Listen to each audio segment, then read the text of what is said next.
লাল শাড়ি পরে আয়নার সামনে দাঁড়ালো রেজিতা। রুমের হালকা আলোয় তার হাত ভর্তি কাচের চুড়ি এক অপার্থিক ঝিলিক ছড়িয়ে পড়েছিল চারপাশে।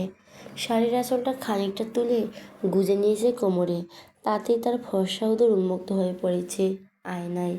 আয়নার দিকে এক ঝলক তাকিয়ে রিদিতা যেন নিজেকেই নিজে চিনতে পারল না। মনে হলো আজ নিজেকে একটু বেশি সুন্দর লাগছে। হাতের ফোনটা তুলে মুখের অর্ধেকটা চুলে লুকিয়ে ফোন নিয়ে মুখটা ঢেকে নিয়ে সেলফি তুলে আয়নার সামনে দাঁড়িয়ে অন্তঃপর নিজের জায়গা থেকে ঘুরে পেছনে থাকা বান্ধবীদের দিকে তাকায়। মুখে এক চিলতে সংশয়, চোখে রহস্য। দিদা রায়াত ঢাকা বিশ্ববিদ্যালয়ের ফিজিক্স বিভাগে সদ্য ভর্তি হওয়া এক ছাত্রী। সামনে ইনকোর্স পরীক্ষা, তাই বন্ধুদের নিয়ে গ্রুপ স্টাডির পরিকল্পনা হয়েছিল বান্ধবী আহিয়ার বাসায়। কিন্তু পড়াশোনা যতটা না হলো, তার চেয়ে বেশি হলো হাসি ঠাট্টা আর খেলাধুলা। এমন সময় তাদের খেলা ডেয়ার অ্যান্ড ট্রুথ এ ঘুরে ঘুরে রিদিতার টান আসে। তাকে দেওয়া হয় ডেয়ারের চ্যালেঞ্জ। নিজেকে কিরাসকে শাড়ি পরা সেলফি পাঠাতে হবে, সঙ্গে একটা প্রেমময় বার্তা। সকলের চাপে পড়ে লজ্জা লুকিয়ে শেষমেশ হৃদিতা কাজটা করে ফেলে। এক মুহূর্ত দিদার পর ছবিটা ফরওয়ার্ড করে দেয় অচেনা এক নাম্বারে। বার্তার সাথে জুড়ে দেয় কিছু শব্দ। জানু, আই মিস ইউ। সাতসাগর আর নদী পার হয়ে আপনি আসতেছেন যদি। এই দুটো লাইন শেষ লেখা মাত্রই ধপ করে ফোনটা ছুঁড়ে ফেলে দেয় বিছানার এক পাশে। হাতে কাঁপতে কপালে ঘেমে উঠেছে, ঠোঁট দুটো তীরে তীরে কাঁপছে। কোনোভাবে নিজেকে সামনে হাঁটু ধরে জড়িয়ে ধপ করে কাউচে বসে পড়ে হৃদিতা। বান্ধবীরা তো হেসে গড়াগড়ি খায়। আহিয়া বাড়ি সে মুখ গুজে হাসছে, নীলা ভিডিও করতে ব্যস্ত। কিন্তু রিদিতার মন ভারী হয়ে আসে, কারণ তারা জানে না সে বার্তাকে কাকে পাঠিয়েছে। তার কিরাস কোনো সাধারণ কেউ নয়, সে একজন প্রভাবশালী স্বরাষ্ট্রমন্ত্রীর ছেলে, ছাত্র সংগঠনের কেন্দ্রীয় সভাপতি। গুঞ্জন উঠেছে খুব শীঘ্রই সে স্বরাষ্ট্রমন্ত্রীর পদ দখলে আসছে। রাজনীতি রিদিতার কখনই পছন্দ ছিল না, কিন্তু আহাদ রাজা মীরকে প্রথম দিন ক্যাম্পাসে দেখেই যেন কোথায় হারিয়ে গিয়েছিল তার রিজার্ভ আচরণে, চোখে তীব্র আত্মবিশ্বাসী আর চলার ভঙ্গিমা। সব মিলিয়ে আহাদের মধ্যে ছিল এক ধরনের নিঃশব্দ প্রবল আকর্ষণ। শব্দ নয়, দৃষ্টি দিয়ে সে কথা বলে, আর সেই দৃষ্টির ভেতরেই হৃদিতা ডুবে গিয়েছিল নিঃশব্দে। বন্ধুরা জানে না এই বিষয়টা, জানে না হৃদিতার ভালো লাগার মানুষটি ঠিক কতটা প্রভাবশালী, তাই তারা হেসে উড়িয়ে দেয় সব কিছু। কিন্তু হৃদিতা জানে এই খেলার পরিণাম একটা খেলার চেয়ে শেষ নাও হতে পারে। চট্টগ্রাম শহরের প্রাণকেন্দ্র এক রাজনৈতিক কার্যালয়। বড় কনফারেন্স টেবিলে ঘিরে বসে আছেন দলের কেন্দ্রীয় নেতারা। আলোচনার বিষয় গুরুত্বপূর্ণ সম্প্রতি ক্যাম্পাসের আন্দোলন, জেলা কমিউনিটি পুনঃসংগঠন, প্রেস আশা এবং এই তরুণ নেতা এখন কেন্দ্রীয় সভাপতির দায়িত্বে। তারা চোখে কানে এখনও শহরের রাজপথে জনগণের নিরাপত্তা আর সাংগঠনিক শৃঙ্খলার কঠিন ছায়া। তবে হঠাৎ টুক একটা মৃদু শব্দে কেঁপে ওঠে তার মোবাইল। আলোচনায় ডুবে থাকা আহাদ রাজার ভুরু সামান্য কুঁচকে যায়। বিরক্তি লুকিয়ে রেখে সে ফোনটা উপেক্ষা করতে চায়, কিন্তু কয়েক সেকেন্ডের ব্যবধানে টুং টুং আরও দুটি বার্তা আসে। এবার আর সহ্য হয় না, সে ফোনটা হাতে নেয়। স্ক্রিনে ভেসে ওঠে একটা অচেনা নাম্বার থেকে ছবি আসা। লাল শাড়ি পরা এক রমণী আয়নার সামনে দাঁড়িয়ে, শাড়ির আঁচলে আলতো করে বাঁধা কোমর, উন্মুক্ত উদর আর শুধু চোখ দুটো দেখা যাচ্ছে। কোমল চোখে এক রহস্যময়তা। ছবির সাথে লেখা সেই লাইন দুটি, জানু, আই মিস ইউ। সাতসাগর আর নদী পার হয়ে আপনি আসতেন যদি। আহাদ রাজার চোখ মুহূর্তে স্থির হয়ে যায়। ছবির পেছনে ব্যাকগ্রাউন্ড তার চেনা মনে হয়। একদম নিজের রুম, নিজের বেড, নিজের ড্রেসিং টেবিল, এমনকি সেই জানালার পাশে পর্দাটাও। গলাটা আটকে আসে কিছু, হেঁচকে উঠে যায়। গলা খুসখুস করছে, কয়েকবার কাশি দেয়।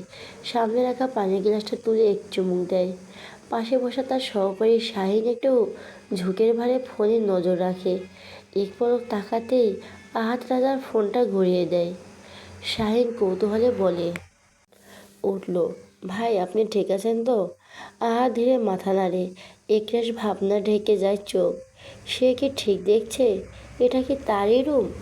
তার রুম। রমণী আগমন ঘটল কোথা থেকে? সে কিছু একটা ভেবে পকেট থেকে একটা কার্ড বের করে ফোন নাম্বারটি লিখে সাইনের দিকে বাড়িয়ে দেয়। কণ্ঠে ঠান্ডা অথচ তীক্ষ্ণ নির্দেশ।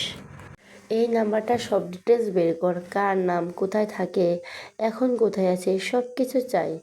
Everything immediately and soon as possible. Quick. Shahin দ্রুত মাথা নেড়ে বেরিয়ে যায়। আহাদ রাজা আবার আলোচনায় ফিরলেও তার মনোযোগ সম্পূর্ণভাবে সেখানেই নেই। যেন কোথাও একটা ঘুরপাকে আটকে গেছে তার সত্তা। কেমন এক গা ছমছমে অনুভূতি তাকে ছেড়ে ধরেছে। কে এই রমণী? সে কি তার রুমে দাঁড়িয়েই ছবি তুলেছে? আর কেনই বা এমন মেসেজ পাঠালো? রিদিতা সবে ফোন ছুঁয়ে দিয়েছিল বিছানায়। মুখে কোনো শব্দ নেই, কিন্তু শরীরটা যেন কাঁপছে ভিতরে ভিতরে। অদ্ভুত এক ভয়, লজ্জা আর উত্তেজনা একসাথে কাজ করছে। আর তার এই অবস্থা দেখে বান্ধবীরা তো হেসে শেষ। সে ঘর যেন এরকম কলরবে ভরে উঠেছে। নীলাবাড়ি সে মুখ গুজে গড়াগড়ি খায়। রিদি, তোকে আমি বিশ্বাস করতে পারছি না। তুই আসলে ছবি পাঠিয়ে দিলি, তাও পেট উন্মুক্ত করে। আনিকা তো হাসতে হাসতে খাট থেকে গড়িয়ে পড়ে বলল, কিরাস তো আজ কিরাস করবে তোকে দেখে। রক্তে স্নান হবে তার হৃদয়। হৃদিদার মুখে চোখে হালকা রাগ, গালে লজ্জার লালচে ছায়া, কণ্ঠে তীব্র অনুতাপের মিশ্রণ। শাড়ির আঁচল খুলতে খুলতে বলল, তোদের পাল্লায় পরে জানি না কোনোদিন আমার গর্দান যাবে। আমি আর এক মুহূর্ত এখানে থাকবো না। শাড়ির আঁচলটা ছুঁয়ে দেয় চেয়ারের পিঠে। সে নিজের ব্যাগ গোছাতে শুরু করে। আহিয়া ভুরু কুঁচকে বলে, আরে আজকে তো প্রথম এলি আবার বাসায়, এখনই চলে যাবে? খাবারটা অত্যন্ত খেয়ে যা। নীলা তাড়াহুড়া করে বলে উঠল, আরে আমরা তো এমনও কোর্সের হাফ নোটও শেষ করিনি। প্লিজ আর একটু থাক না রেডি। রিদিতা ব্যাগের চেন টেনে গম্ভীর গলায় বলো, তোদের যা খুশি কর, আমি গেলাম। দেরি হলে আবার বুবু শুরু করে দেবে হরতাল। আনিকাও ব্যাগ হাতে নিয়ে উঠে এসে বলল, আমিও যাব। সন্ধ্যা হয়ে গেলে আবু বাসায় ঢুকতে দেবে না। একদম প্যারা। তাদের গুজগাছ শুরু হলো। হালকা অস্থিরতার ছোঁয়া ছড়িয়ে পড়ে ঘরে। রিদিতা আর ব্যাগপত্র ততক্ষণে প্রায় গোছানো শেষ। এমন সময় চট্টগ্রামের রাজনৈতিক অফিস। ঘড়ির কাঁটা আধ ঘন্টা ঘুরছে। কনফারেন্স রুমের দরজা ধীরে খুলে গেল। ভিতর থেকে ঢোকে শাহিন। চোখে মুখে তীব্র তাগিদে আর কিছু উত্তেজনার ছাপ। সে আহাদের পাশে এসে দাঁড়ালো। ভাই, সব ডিটেলস আমার হাতে। আহাদ একটু গম্ভীর হয়ে বলল, তাহলে দাঁড়িয়ে আমার চেহারা দেখছিস কেন? ফার্স্ট বল। শাহিন হাতে থাকা কাগজপত্রগুলো একে একে খুলে বলতে শুরু করে, এই নাম্বারটা যার নামে রেজিস্ট্রারি, তার নাম ঈশানী রায়হান। জন্ম 1996, বরিশাল বিভাগের ভোলা জেলায়। তবে এই মুহূর্তে লোকেশন দেখাচ্ছে। সে হঠাৎ থেমে যায়। কপালে ভাঁজ পড়ে। এক প্রকার চিৎকার করে বলে উঠল, ওহ!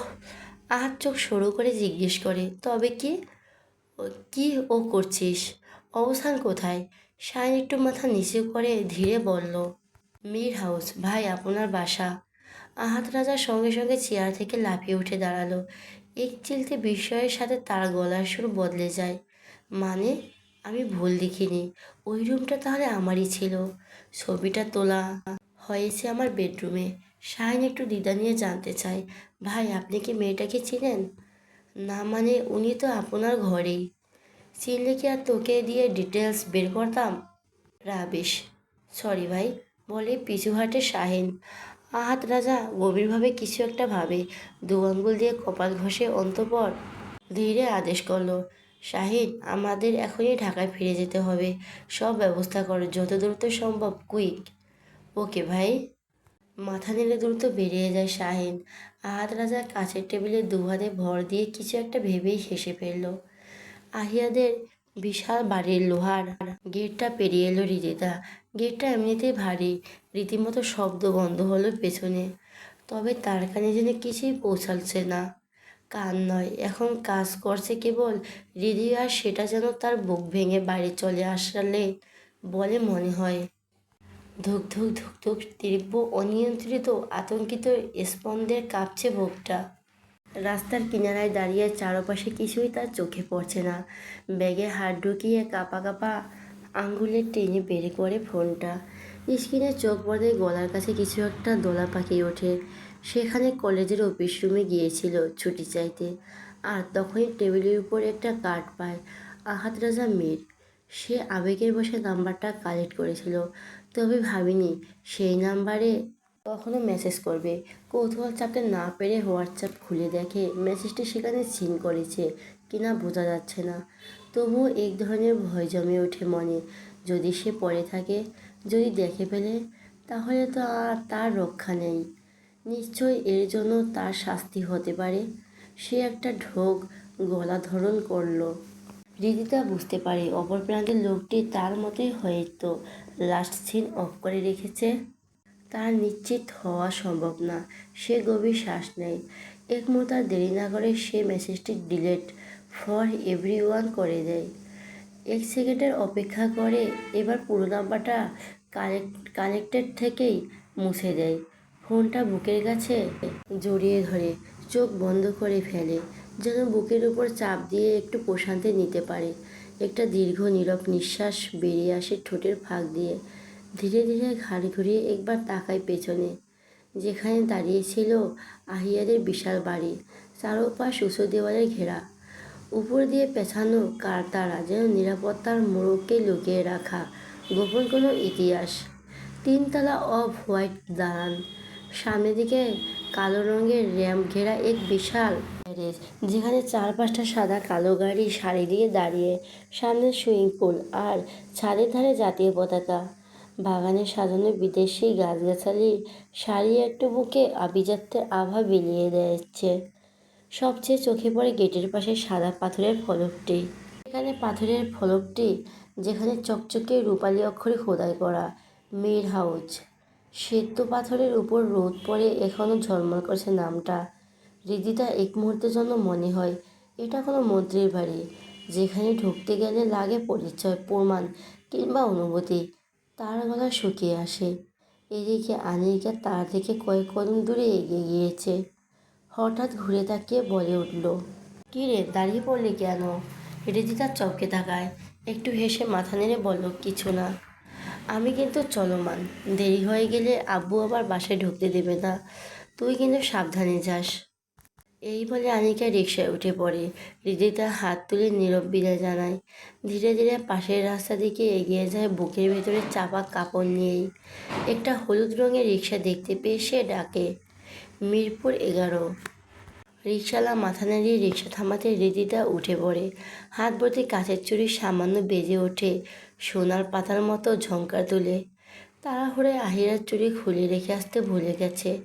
সূর্যটা তখন হেলে পড়েছে পশ্চিম আকাশে। আকাশের রং মেখেছে কমলা আর লালচে ছায়ায়, ঠিক যেন তার আজকের পরা শাড়ির মতোই রঙিন, তবে ভিতরে ভিতরে গভীর। অন্যদিকে আহাদ রাজা একা বসে আছে কিছুক্ষণ হলো। ফোনটা অজান্তেই আবার হাতে নেয়। সে আগন্তুক নাম্বারে ঢুকে দেখে, "দিস মেসেজ ওয়াজ ডিলিট।" কিন্তু ছবি তো সেভ হয়ে গেছে অটো হোয়াটসঅ্যাপে। সেটাই আবার ভেবে উঠে ফোনের স্ক্রিনে। লাল শাড়ি, উন্মুক্ত উদর, রহস্যময় চোখ। আয়নার পাশে দাঁড়িয়ে ছবি তুলছে এক রমণী। আহাদ রাজা এক দৃষ্টিতে তাকিয়ে থাকে ছবিটার দিকে। অন্তঃপর ঠোঁট কামড়ে ধরে এক তীক্ষ্ণ অথচ ব্যঙ্গাত্মক হাসি দিয়ে থেমে থেমে বলল, "আই সোয়ার জানো।" তার চোখে আগুন আর ঠোঁটে খেলার ছায়া। "আপনাকে যদি সামনাসামনি পাই কী হবে আমি নিজেও জানি না। আমার 29 বছরের জীবনে এমন ঘটনা প্রথমে ঘটল, তাও আবার সেই কারিগর আপনি নিজে।" তার চোখের দৃষ্টি কেমন যেন অদ্ভুত এক ছায়া খেলে যায়। বাঁকা হেসে বলল, "রেডি থাকেন মিস জানু, সেই অনাকাঙ্ক্ষিত দিনগুলোর জন্য।" চেয়ারটা ঠেলে উঠে দাঁড়ালো সে। তার চলার ভঙ্গিটা দীনতা, চোখে এক ধরনের প্রতিজ্ঞা। রুমের দরজা খোলা, গম্ভীর মুখে দ্রুত পায়ে বেরিয়ে যায় কনফারেন্স রুম থেকে। এদিকে রিকশা চলতে শুরু করে, কিন্তু হৃদিতার মনের ভিতর এখনও তোলপাড়। সে মনে মনে দোয়া দরুদ পড়তে থাকে, যেন তার পাঠানো ছবি আর মেসেজ আহাদ রাজা না দেখে। তবু প্রশ্ন থেমে যায়, সে ছবি কি সে দেখেছে? যদি দেখে থাকে তাহলে তাহলে কি তেমন কিছুই হবে? তার কি তো সময় আছে নাকি? অযথা এইসবের পিছনে সময় নষ্ট করবে না নিশ্চয়ই। এই অজানা আকাঙ্ক্ষার ভিতর দিয়েই চলতে থাকে হৃদিতা রায়ানের জীবনের সবচেয়ে অনাকাঙ্ক্ষিত অধ্যায়ের দিকে। চট্টগ্রাম থেকে মাত্র 40 মিনিটের ভেতরেই প্রাইভেট বিমানে করে ঢাকার ভেতরে এসে পৌঁছালো আহাদ। বিমানবন্দর থেকে বাড়ি ফিরতে আরও 15-20 মিনিট লাগে। সময় তখন সন্ধ্যা 7:45। বাড়ির বিশাল গেট দিয়ে একসাথে ঢোকে 3টি কালো গাড়ি। সামনের গাড়িতে 2জন সহযোগী, নাদিম আর শাওন, সাথে নিরাপত্তা সহকারী।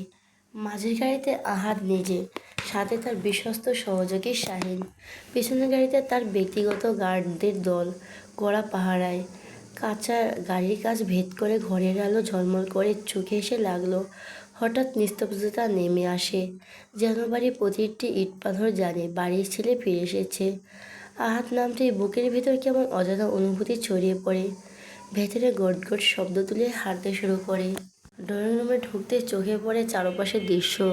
কোনার চেহারে চোখে চশমা, ফোনে মনোযোগ দিয়ে বসে আছেন তার মা আফরোজা শেখ। গম্ভীর মুখ, তবু চোখে মুখে একটা অদৃশ্য মায়া। আরেক কোণে তার ছোট চাচি মেয়েকে পড়াচ্ছে, 9 বছরের আদিবা।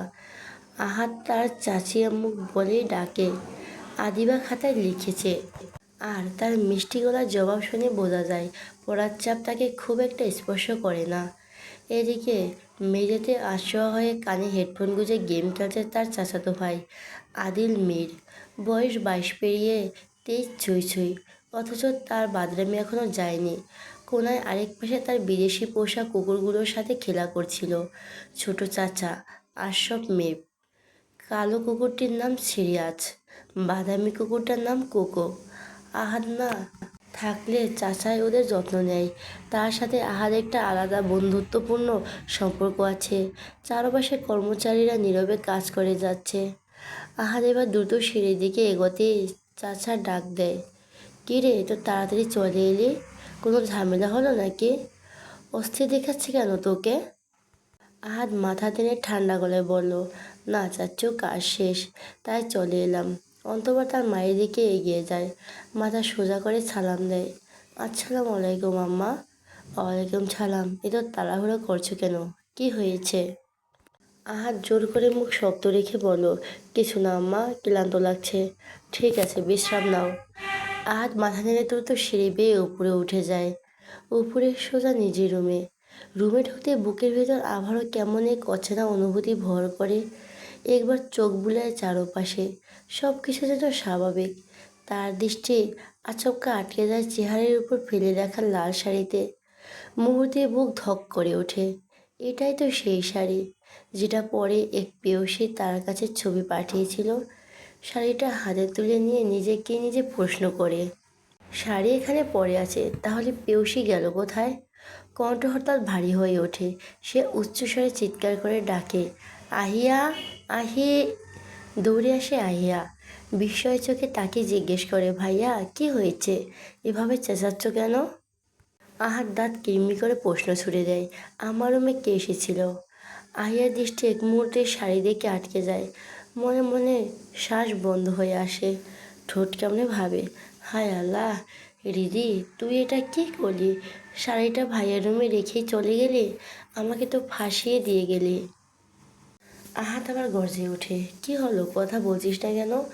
আমার রুমে আসার সাহস হলো কি করে? সরি ভাইয়া, আসলে আমরা ফ্রেন্ডরা মিলে গ্রুপ স্টাডি করছিলাম, তোমার রুমটা বড় তাই এখানেই। আহাত বুড়ো কুচকে শাড়ির দিকে তাকিয়ে প্রশ্ন করে, গ্রুপ স্টাডি শাড়ি পরে? আহিয়া তোতলাতে তোতলাতে বলল, না মানে পড়া শেষে একটু মজা করে শাড়ি পরেছিলাম। আমার এক ফ্রেন্ড। এখন কোথায় সে ফ্রেন্ড? ওরা তো সবাই বাসায় চলে গেছে। বাসা কোথায়? অ্যাড্রেস দে কুইক। আহিয়ার চোখে ভয়। সে আমতা আমতা করে বলো, কেন? এখন ওদেরকে কি তোমার রুমে আসার জন্য শাস্তি দেবে? আহাদের কণ্ঠ বরফের মতো ঠান্ডা। যদি তুই একা একা সব শাস্তি নিতে পারিস, তাহলে কষ্ট করে ওদের খুঁজবো কেন? না না, দিচ্ছি। আহিয়া কেঁপে ওঠে, হাত কাঁপতে কাঁপতে একটা কাগজের ঠিকানা লিখে দেয়।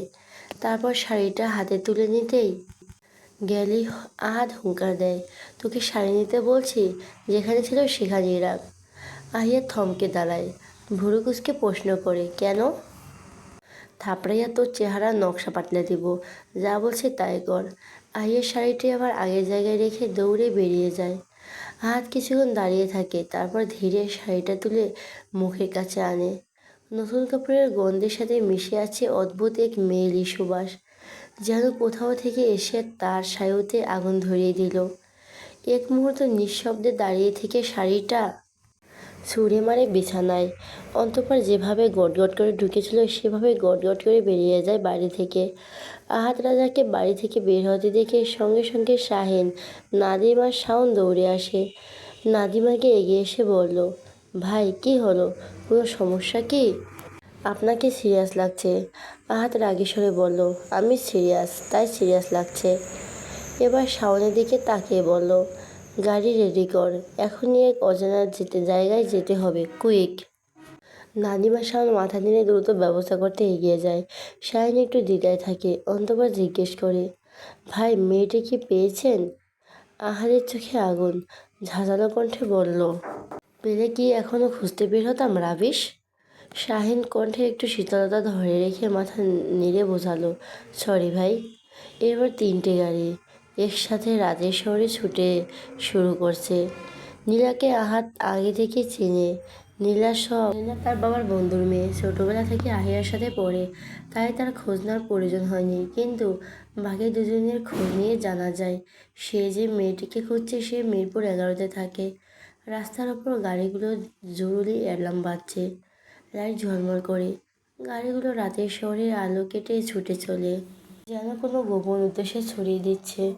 মিরপুর 11-তে পৌঁছে তিনটি গাড়ি থামে 11তলা ভবনের সামনে।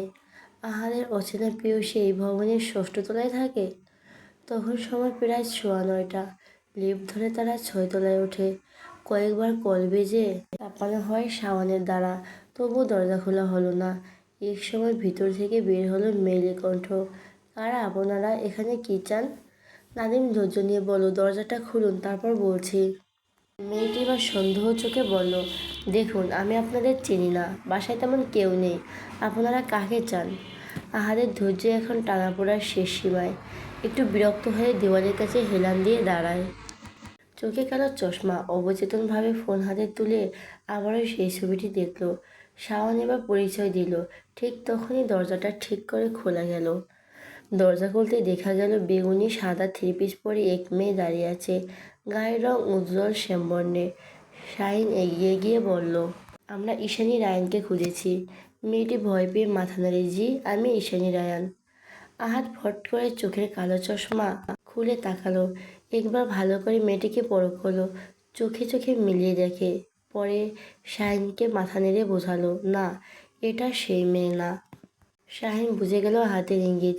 সে আবার ঈশানীর দিকে ফিরে বলল, দেখুন মিস ঈশানী। ঈশানী কিছু একটা ভয়ে উত্তর বলল, মিস না মিসেস। আমি বিবাহিত, আমার একটা মেয়ে আছে, 8 বছর বয়স। আহাত চোখ বড় করে তাকায়, হোয়াট? শাহিন পরিস্থিতি সামলাতে এগিয়ে বলল, দেখুন ঈশানী, আপনি আজকে সারাদিন কোথায় কোথায় গেছেন তার ডিটেলস চাই।